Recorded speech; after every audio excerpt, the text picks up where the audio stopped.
I'd spent 3 weeks preparing for that presentation. Every slide had been tightened, every chart cleaned, every projection run 3 different ways to make sure no one could poke a hole in it.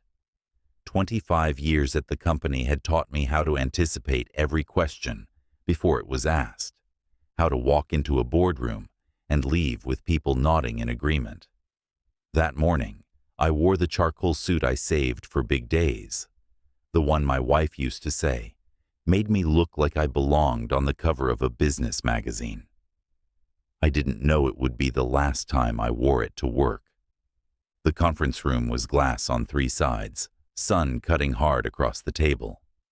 The new CEO sat at the head, mid-30s, designer blazer, the kind of practiced smile you get from too many corporate photo shoots.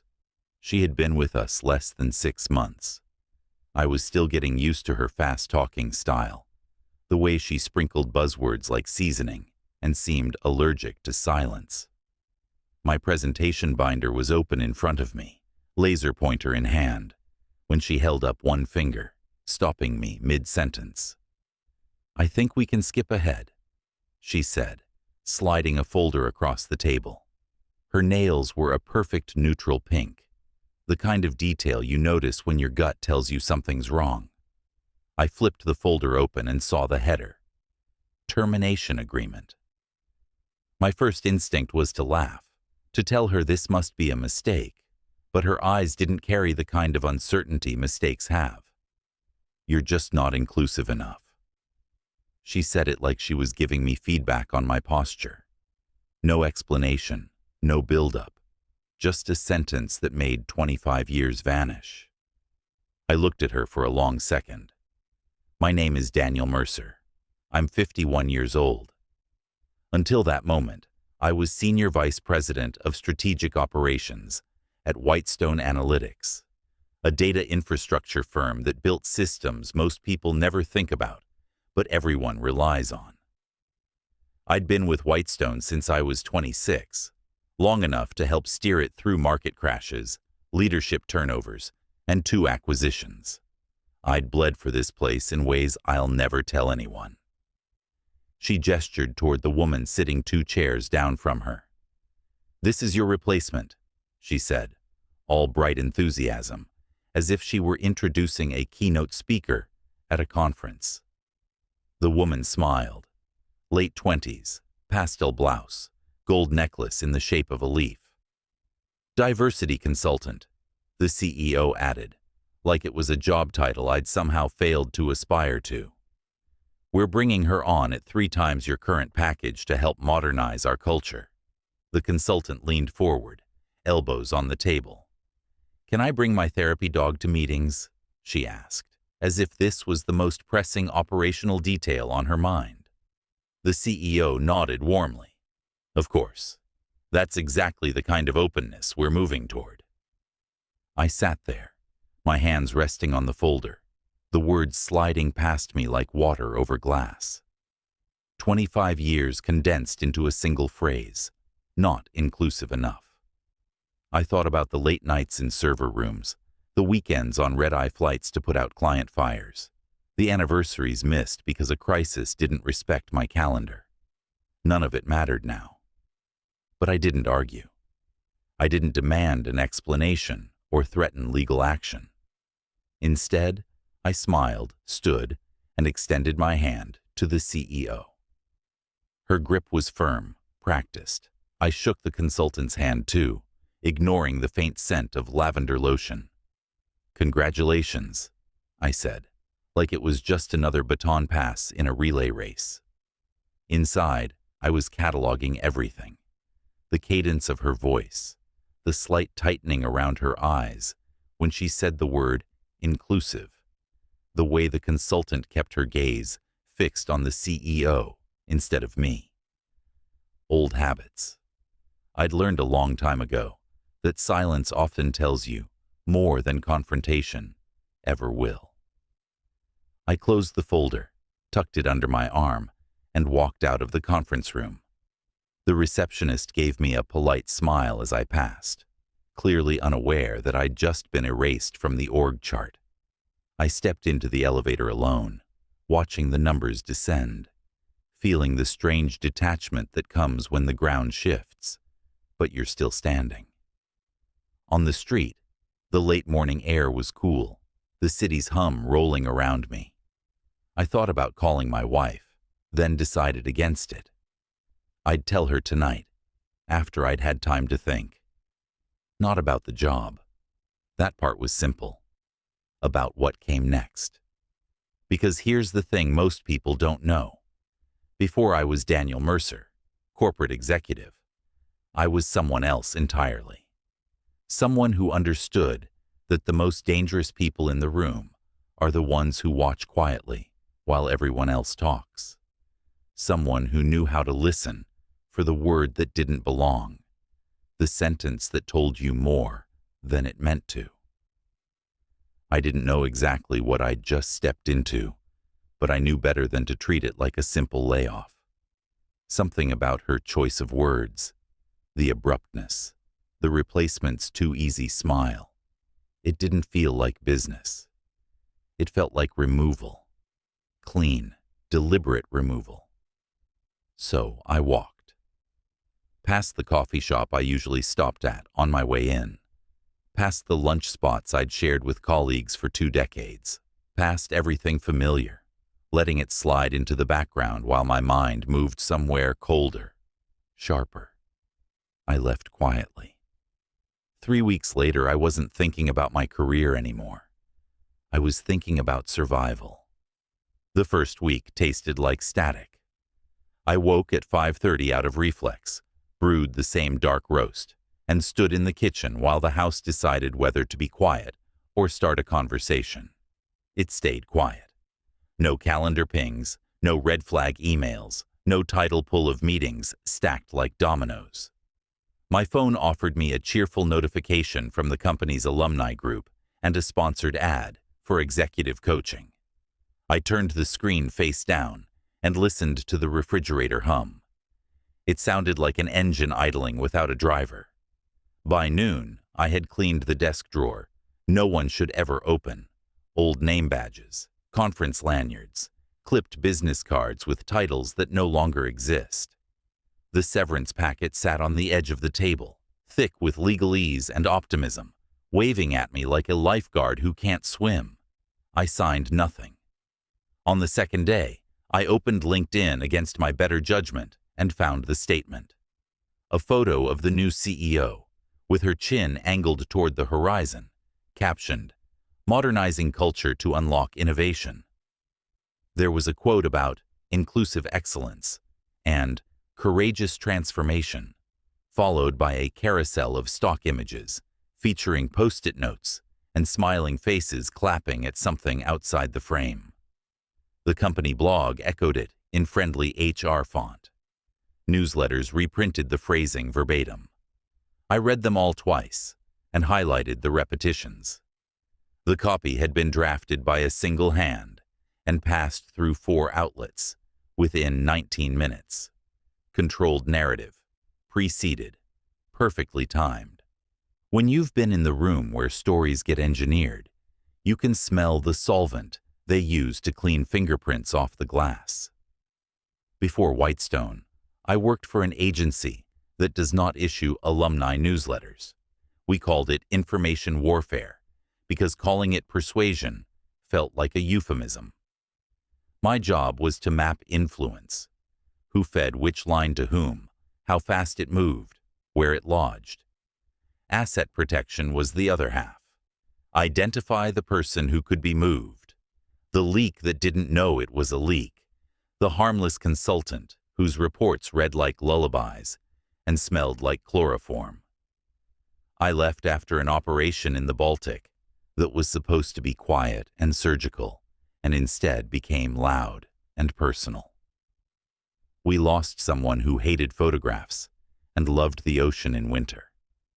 I traded the field for a desk, convinced normal life was something you could just decide to have. Normal life, it turns out, is a fragile ecosystem. By week 2, the CEO's message had matured into a case study. We promoted a culture of belonging, one outlet wrote, as if the culture had been standing in the hallway, waiting for a badge. The diversity consultant gave a podcast interview, bright and breathy, about psychological safety and disrupting legacy mindsets. Her voice was a metronome set 2 beats too fast. Underneath the tempo, there was steel. I recognized the way she nested platitudes around nouns that carried operational weight, alignment, compliance, activation. On the surface, it was motivational confetti. Underneath, it was doctrine. Old numbers live longer than you expect. A message hit my personal email from a contact I hadn't heard from in 7 years.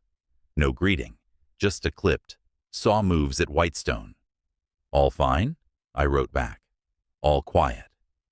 He replied with a link to a Delaware filing for a firm I didn't recognize, Albion Ridge Capital, followed by 3 words, "Follow the bridge." Another contact sent a screenshot of a calendar hold, labeled Internal Alignment Initiative, Phase 2, hosted not at Whitestone, but at a hotel ballroom 3 blocks away from our HQ, billed through a private consulting group that didn't list a phone number. Someone else pinged me on an encrypted app we used to test 15 phones ago. New money from south of the Atlantic. Layered. Feels hasty. I didn't love where my head was going, but my head has never asked for permission to go somewhere. I pulled up archived org charts and cross-referenced them against the new press releases. 3 senior directors had been repositioned into advisory roles with no direct reports. The CFO resigned on a Friday night and posted a gratitude thread Sunday at 2:14 a.m. A recruiter I trust told me the company was hiring aggressively for community operations and culture analytics, roles without P&L responsibility, carrying vice president titles. The pattern wasn't expansion, it was insulation. You don't build ladders like that unless you're walling something off. I started walking. Not the meditative kind, the reconnaissance kind. Mornings I'd circle the tower under a baseball cap and cheap sunglasses, counting the new badge readers and watching the guard rotation. Security had changed vendors. The new team stood closer to the elevators and kept their eyes on faces instead of hands. The loading docks had a fresh keypad, and the courier log required 2 signatures instead of 1. Not paranoia, procedure. Inside the lobby, the print vendor kiosk had been replaced with a private desk, manned by someone who didn't look up when people spoke to him. I sat in the cafe across the street for 3 days and learned more than I had in as many months.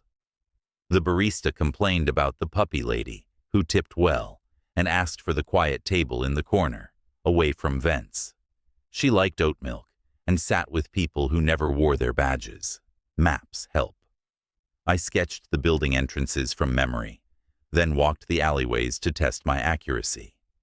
Cameras had been repositioned away from the south stairwell and toward the public plaza. 2 lenses now covered the west service door at angles that left a neat triangle of shadow where the dumpsters used to be. Someone had thought that through. Across town, the hotel ballroom hosted events with cheerful names: Future Belonging, Culture Recharge, Humans First. I didn't go inside. I learned what I needed from the deliveries: 3 crates of AV gear, 1 case of acoustic baffles, and a mobile signal dampener that no wedding needs. At night, I kept the lights off and marked the timeline, each entry just a date, a location, a verb. I drew red brackets around anything that repeated or arrived too neatly. Albion Ridge Capital showed up beside a supplier contract Whitestone had never needed before. The consultant's name appeared on a grant application for a philanthropic arm launched yesterday that already had a logo and a trademark. The CEO's interview in a niche business journal included a line about surgical restructuring, an odd phrase to pair with cupcakes and belonging. It felt like someone had switched scripts in the middle of a speech. I told myself I was only collecting, only watching, that I'd keep my hands in my pockets and my name off everything. But there is a click a mind makes when chaos begins to rhyme. The stillness of the house had stopped bothering me. It had become a lab bench. The hum in the kitchen wasn't static anymore. It was a metronome. I wasn't looking for revenge. I was looking for patterns. And I found one. It started with a name on a guest list. A former colleague had slipped it to me after a carefully worded coffee meetup. The kind where neither of us acknowledged the real reason we were there. "Private networking session," he said, tapping the folded paper between us before walking out. No company branding, just an address, a time, and the initials VC. It didn't take me long to figure out who that was. The diversity consultant. My replacement. The event was hosted in a glass-fronted co-working loft downtown, the kind of space designed to look both casual and expensive. I arrived early, blending into a group of smokers, lingering by the curb. Through the tall windows, I could see her moving between high tables, shaking hands with the ease of someone who had practiced the same greeting 1,000 times. And there at her side, tail swishing gently, was the therapy dog she'd asked about in that conference room, the one that had seemed like a punchline to a bad HR joke. Only tonight, the dog wasn't wearing a simple harness. It was subtle, almost invisible, unless you knew what you were looking for. A slim fabric panel stitched into the sides, tiny grommets at the corners, and the faint bulge of something electronic running along the spine. The pattern of the stitching told me the rest. A micro-camera array with embedded mics, each grommet a pinhole lens, each bulge a different frequency receiver. I'd worn the same kind of rig in places where being caught with it would have ended badly. The dog wasn't a comfort animal. It was a mobile surveillance platform. I stayed outside long enough to time the door swings and security glances, then slipped in, with a group arriving late. No one looked twice at a man holding a folded jacket over one arm, though inside the lining was a wide-angle camera feeding directly to a relay in my pocket. The air was thick with the curated smell of citrus and cedar, and the lighting was warm enough to make anyone look photogenic. She worked the room like a dealer at a high-stakes table. Some of the guests I recognized, Whitestone senior staff, who'd survived the restructuring, but others were strangers in tailored suits, their shoes polished to a mirror finish. They didn't carry themselves like consultants or vendors. Their postures were too rigid, their eyes scanning in slow arcs. I caught fragments of conversation as I moved between clusters, nodding like I belonged. Asset integration, 6-week timeline. Remove resistant elements early, minimal exposure. Secure the board before phase 2. They spoke in the language I'd heard before, in places where the wrong word could start a war. Strategic acquisition wasn't about property or patents here. It was about people. Removing resistant elements didn't mean firing someone for cause. It meant neutralizing them before they could cause trouble. The optics were wrapped in DEI buzzwords, but underneath it was clean, efficient infiltration. She wasn't just introducing contacts. She was directing them. A subtle tilt of her head toward a senior VP, a hand resting lightly on a stranger's elbow to steer them toward a corner table. Every gesture deliberate, every pairing intentional. I'd seen it before in handlers who built networks one subtle nudge at a time. This wasn't about her role at Whitestone. It was about leverage, and I was starting to see the scale of the board she was playing on. That's when the name came back to me. Project Meridian. 15 years ago, it had been a covert influence campaign designed to infiltrate financial institutions under the guise of consultancy, using ideological fronts to mask asset consolidation. Officially, It had been shelved after a whistleblower leaked partial documentation. Unofficially, fragments of it had been adapted for private use. Seeing her tonight, the dog, the language, the structure, it was like watching a ghost from that file walk out of the page. A man in a gray suit leaned close to her, speaking too quietly for my mic to catch. She nodded once, eyes flicking toward the exit, then whispered something into a slim device in her hand. Seconds later, the dog moved, weaving through the crowd toward a group by the back wall. People shifted without thinking, opening pathways. It was choreography, the kind you can't buy off the shelf, the kind you train for. I didn't stay to watch the rest. The important part wasn't whatever deal they were closing. It was the realization that my firing hadn't been a byproduct of some HR overhaul. It had been the first step in clearing a path. Removing me was about access, not culture. They needed someone in my seat who would not only look the part for their narrative, but who was already part of the operation. I hadn't been not inclusive enough. I'd been in the way. Back outside, the night air felt sharper, like it had edges. I walked 2 blocks before doubling back, checking for tails, then cut through a service alley to where I'd parked under a broken street lamp. The city hummed around me, but my mind was already pulling threads, mapping connections, weighing the gap between what I'd seen tonight and what I knew for certain. The gap was closing fast. When I reached my apartment, I didn't turn on the main lights. I went straight to the hall closet, moving the coats aside until I could pull down the weathered duffel from the top shelf. Inside, beneath a layer of folded canvas, was the shortwave receiver I hadn't touched in 15 years. I set it on the table, ran my fingers over the dials, and listened to the faint hiss of static as it came to life. The last time I'd used it, I'd sworn it would be the last. But tonight, the rules had changed.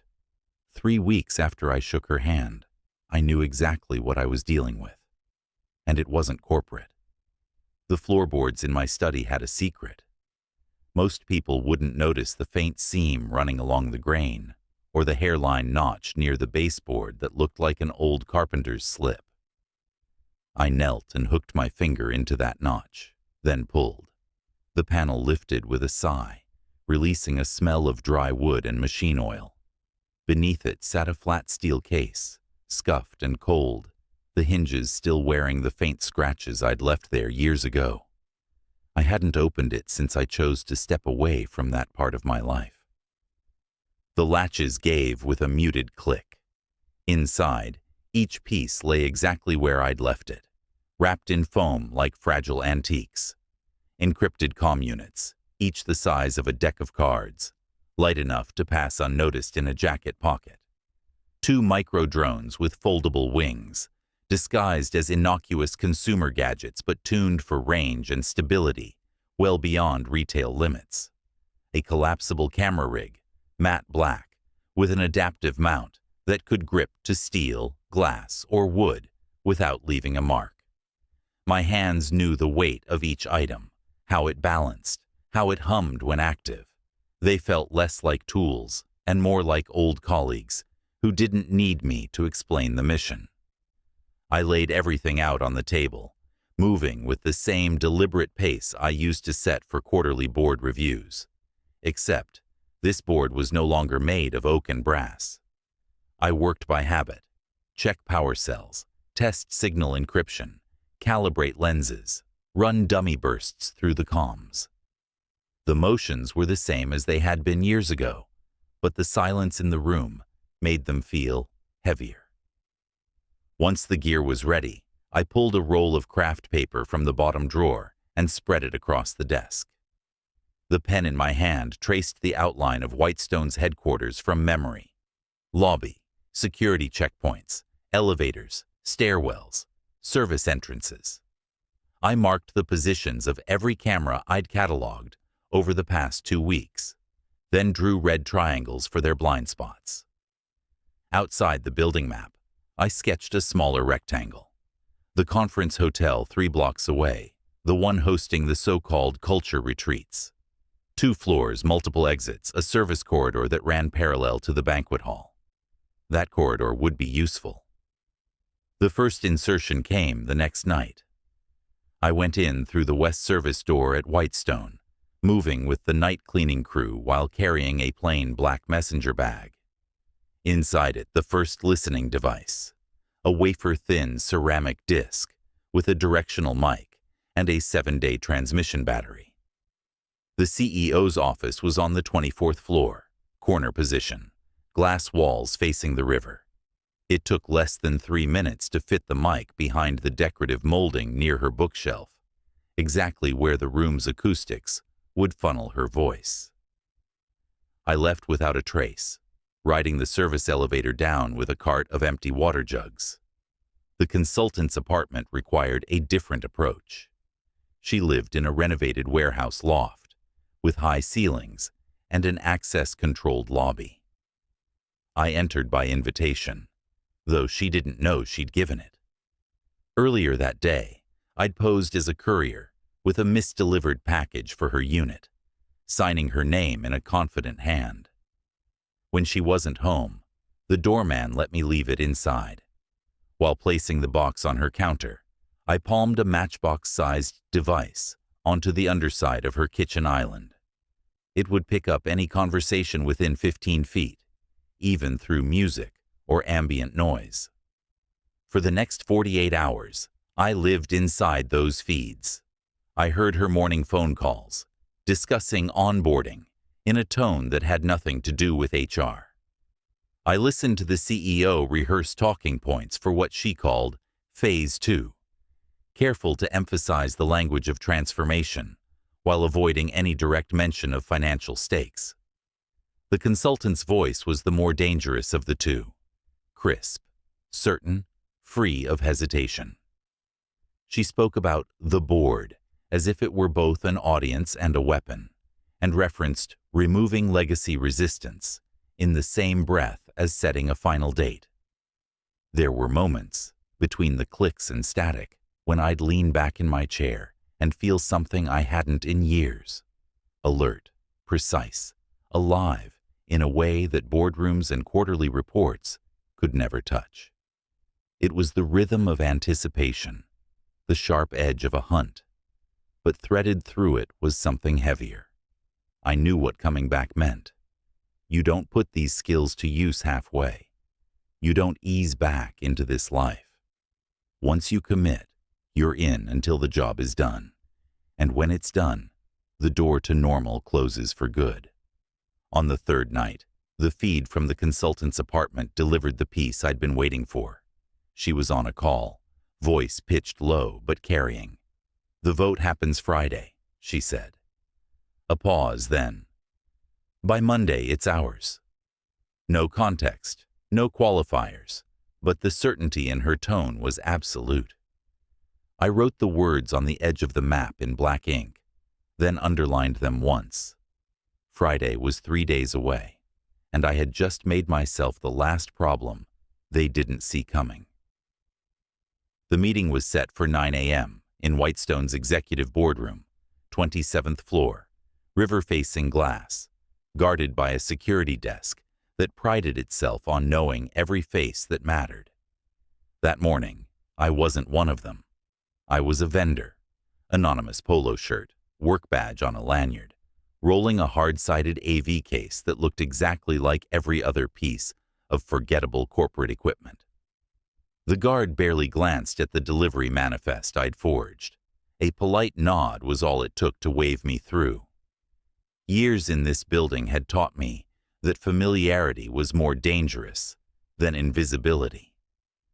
The boardroom door opened with a quiet hiss. Inside, the long walnut table gleamed under recessed lighting. 12 high-backed chairs were already filled with a mix of Whitestone's top brass and unfamiliar suits whose tailored jackets didn't match the humidity outside. The CEO stood at the head, smile measured, voice warm as she greeted the arrivals. The consultant sat 2 seats down, posture relaxed, Therapy dog curled obediently under her chair. She didn't see me. Not yet. I moved to the far wall, opening the AV case with slow, deliberate movements. Nestled in the foam were two palm-sized microdrones, folded flat. I keyed them to life with a press of my thumb. They rose silently, invisible against the hum of the air system, and drifted to opposite corners of the ceiling, their cameras already feeding live footage through the uplink concealed in my belt.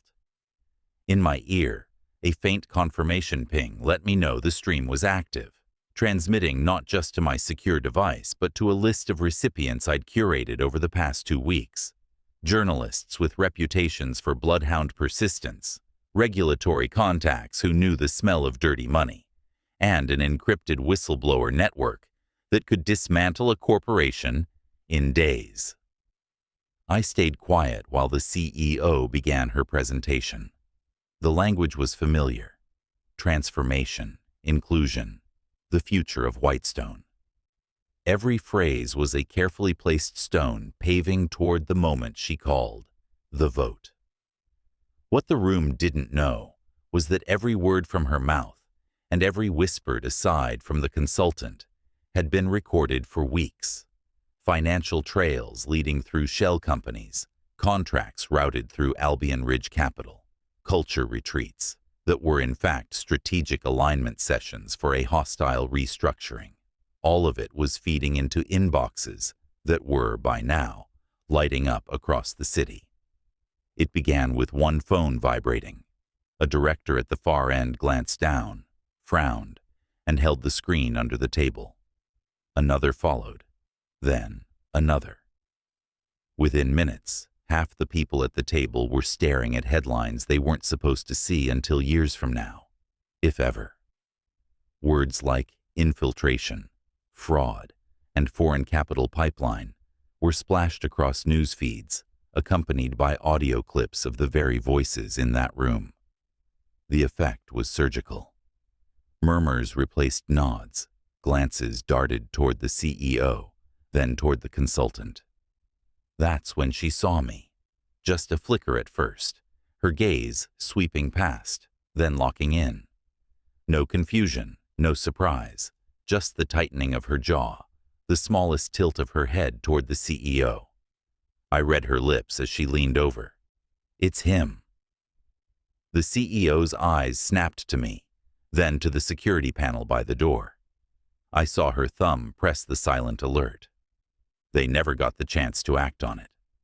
The boardroom doors burst inward and the air shifted under the weight of authority. 2 agents in plain suits entered first, badges out, followed by a second wave in tactical gear. The room froze. The consultant straightened, her eyes hard now, the measured confidence from the day we met settling back over her like a tailored coat.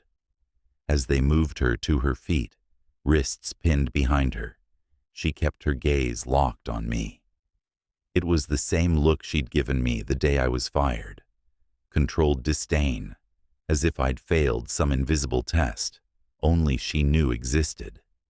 I stepped close enough for her to hear me over the shuffling and clipped orders. I was inclusive, I said quietly. I just didn't include you. They led her and the CEO out in opposite directions, each flanked by agents. The rest of the board sat in stunned silence, phones buzzing with calls they couldn't answer and questions they couldn't afford to be seen asking. The therapy dog remained under the chair, calm as stone. I wondered if it knew the harness would be taken apart before nightfall. No one stopped me as I packed the AV case and wheeled it back toward the elevators. In the lobby, I handed my forged vendor badge to the guard and walked out into the humid glare of the street. The city was already moving, indifferent to the corporate bloodletting happening 27 floors above. I blended into the crowd, the sound of traffic swallowing the last echoes of that boardroom. They replaced me once. They won't get the chance again.